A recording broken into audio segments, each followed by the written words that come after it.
Yang pertama, roll depan atau guling depan. Di dalam video ini, melakukan roll depan dengan awalan jongkok. Tahap-tahapnya adalah: yang pertama, berjongkok dengan kedua tangan dan kaki rapat. Kedua telapak tangan ditempatkan di matras. Yang kedua, angkat panggul ke atas dengan bertumpu pada kedua tangan di lantai. Kedua tangan tidak dibenarkan terangkat dari matras agar badan dapat dicondongkan.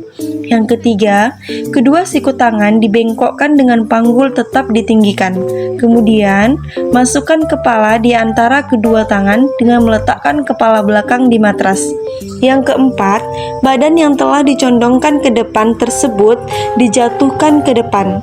Pada saat mengguling, kedua tangan cepat memeluk kedua lutut dan dirapatkan ke dada dengan sikap kepala menunduk atau dagu dirapatkan ke dada.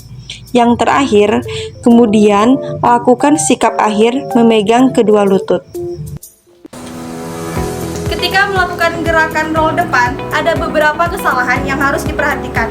Yang pertama adalah tumpuan tangan tidak tepat, tumpuan tangan kurang kuat, bahu tidak menempel di matras, tidak melakukan tolakan, dan kaki tidak menekuk. 2. Sikap lilin. Langkah-langkah melakukan sikap lilin. Yang pertama, posisikan tubuh tidur telentang, kedua tangan di samping badan, dan pandangan lurus ke atas. Yang kedua, lalu angkat kedua kaki lurus ke atas dan kaki dirapatkan. Yang ketiga, pundak menjadi landasan dan kedua tangan menompang pinggang, dan pertahankan sikap ini beberapa saat. Berikut beberapa kesalahan saat melakukan gerakan sikap lilin. Yang pertama, kaki tidak bisa mengangkat lurus ke atas. Yang kedua, posisi kaki tidak bisa lurus dan lutut masih menekuk, serta pergelangan kaki tidak diluruskan. Yang ketiga, posisi kedua telapak tangan tidak menopang tepat di pinggang. Yang ketiga, posisi ibu jari saat dalam menompang pinggang bukan berada di sisi luar pinggang, melainkan di sisi dalam pinggang. Selanjutnya, posisi siku yang menekuk sebagai menahan tidak seimbang, serta posisi leher kurang menekuk sehingga janggut tidak menempel dengan tulang dada. 3. Bridge atau kayang. Posisikan badan dengan pose berdiri dan buka sedikit kedua kaki. Posisikan tangan masing-masing berada di samping badan.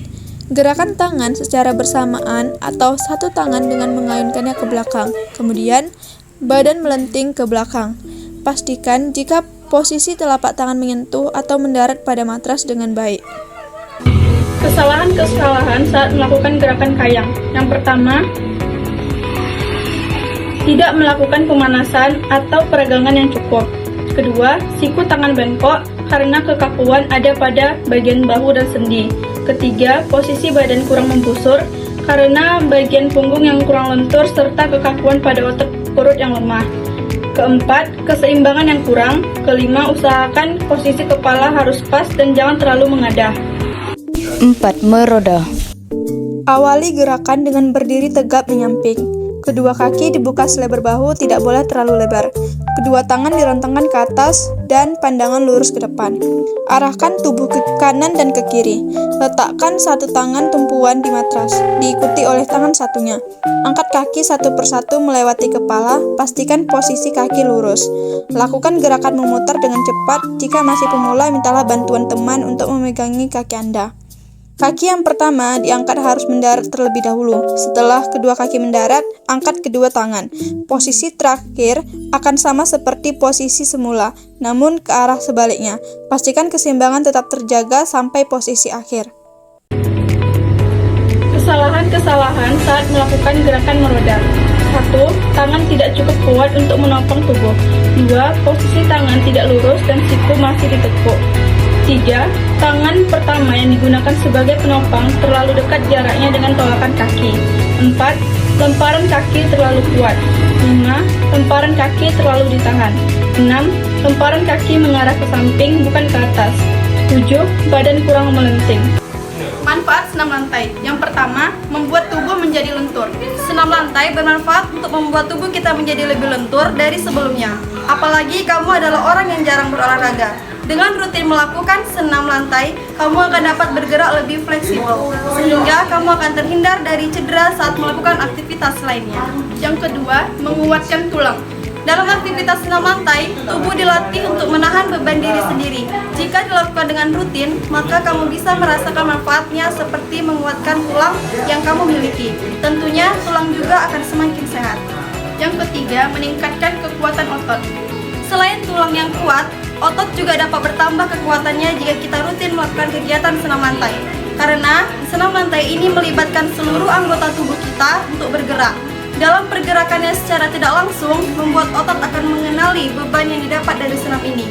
Setelah otot sudah mengenali, maka otot lama-kelamaan akan menguat dengan sendirinya. Otot terbiasa dengan beban yang diterima pada saat senam lantai. Yang keempat, melatih koordinasi anggota tubuh. Kegiatan senam lantai membutuhkan kombinasi dan koordinasi dari anggota tubuh untuk mendapatkan gerakan-gerakan dalam senam lantai. Koordinasi ini berguna agar saat bergerak tidak timbul cedera yang dapat menyakiti diri sendiri.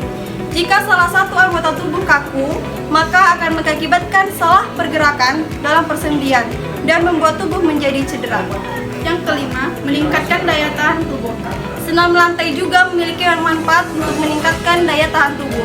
Tubuh yang rutin melakukan kegiatan senam lantai akan terbentuk perlindungannya yang kuat secara otomatis. Hal ini akan menurunkan risiko untuk terkena penyakit pada tubuh. Senam lantai secara teratur ini dapat membangun daya tahan tubuh seperti melakukan latihan kardiovaskular.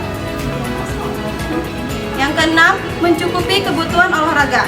Senam lantai memiliki manfaat untuk mencukupi kebutuhan olahraga. Olahraga tentunya dibutuhkan untuk siapa saja, baik anak-anak maupun orang dewasa.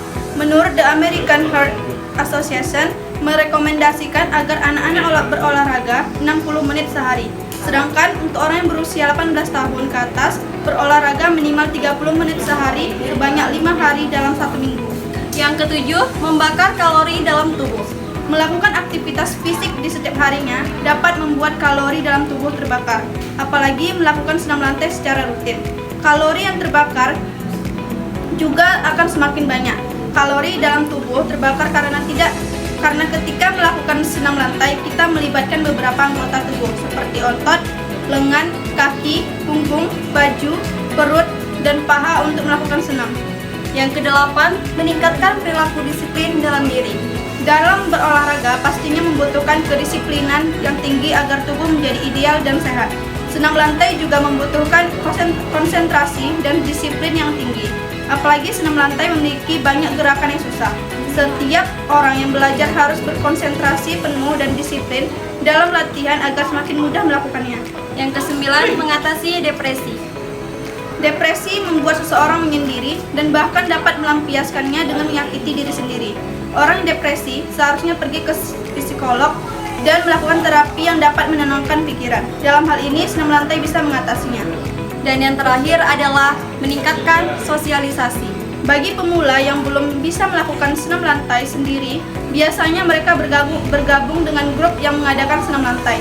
Grup tersebut dipimpin oleh instruktur senam yang handal dan dapat melatih para pemula dalam kegiatan senam lantai.